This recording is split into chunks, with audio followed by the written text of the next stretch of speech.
अस्सलाम वालेकुम दोस्तों, मैं हूं आसिफ अली ख़ान। पेरेंटिंग सीरीज़ में एक बार फिर आप सबको खुशामदीद। नाज़रीन, एक वक्त का ज़िक्र है, एक बच्चा अपने एग्ज़ाम में पास होता है, रिपोर्ट कार्ड लेके आता है, अपने वालिद को दिखाता है। वालिद साहब कहते हैं, वाओ, रिपोर्ट कार्ड आ गई, कितनी परसेंटेज आई? बच्चा कहता है 50%। वालिद गुस्से में आ जाते हैं और पूछते हैं 50% ओनली? आपके साथ पढ़ने वालों को कितने आए? बच्चा कहता है 95%।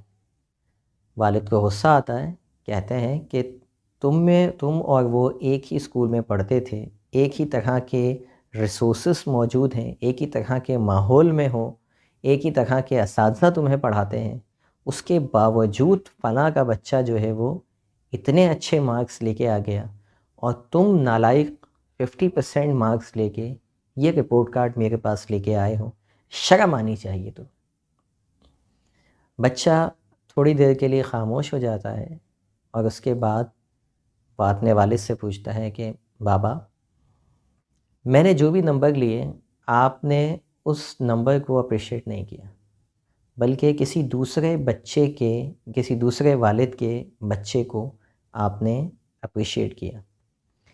क्या मैंने कभी आपको किसी और वालिदैन से कंपेयर किया है? क्या मैंने कभी कहा है कि उसी बच्चे के जो वालिद हैं वो अपने बच्चे को कितना टाइम देते हैं, आप तो नहीं देते?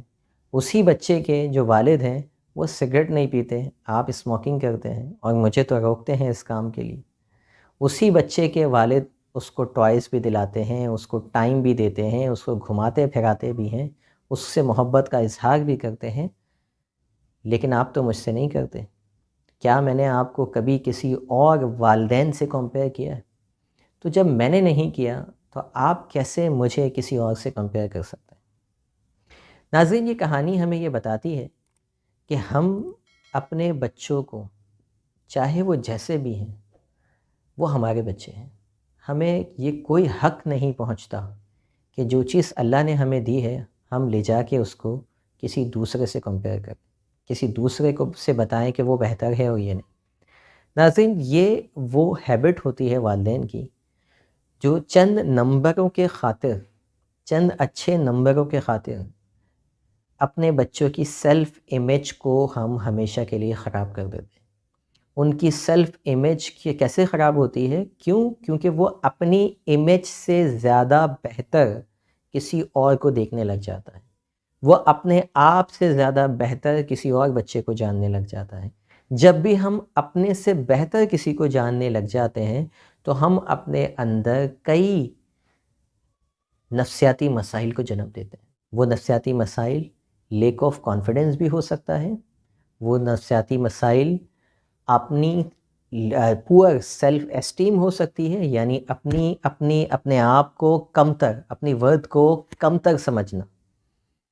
ये सेल्फ एस्टीम जब लो होती है तो इसके अगेन कई साइकोलॉजिकल प्रॉब्लम्स जो है वो जन्म लेते हैं। शाइनेस आती है बच्चे के अंदर, बच्चा कोई काम करने से डरने लग जाता है, बच्चा लोगों से मिलने से डरने लग जाता है, लोगों का खौफ अपने अंदर जन्म देना शुरू कर देता है, क्योंकि उसे लगता है कि ये सारे लोग जो हैं ये मुझसे बेहतर हैं, और फिर वो सारी ज़िंदगी एक मीडियोकर लाइफ जीता है। ये बिल्कुल ऐसा ही होता है कि एक शाहीन का बच्चा जिसको आसमानों पे परवाज़ करनी थी, वो चूज़ों की तरह ज़मीन पर ज़िंदगी गुजारने लग जाता है, क्योंकि उसको लगता है कि मैं इन जैसा नहीं हूँ जो उड़ूँ।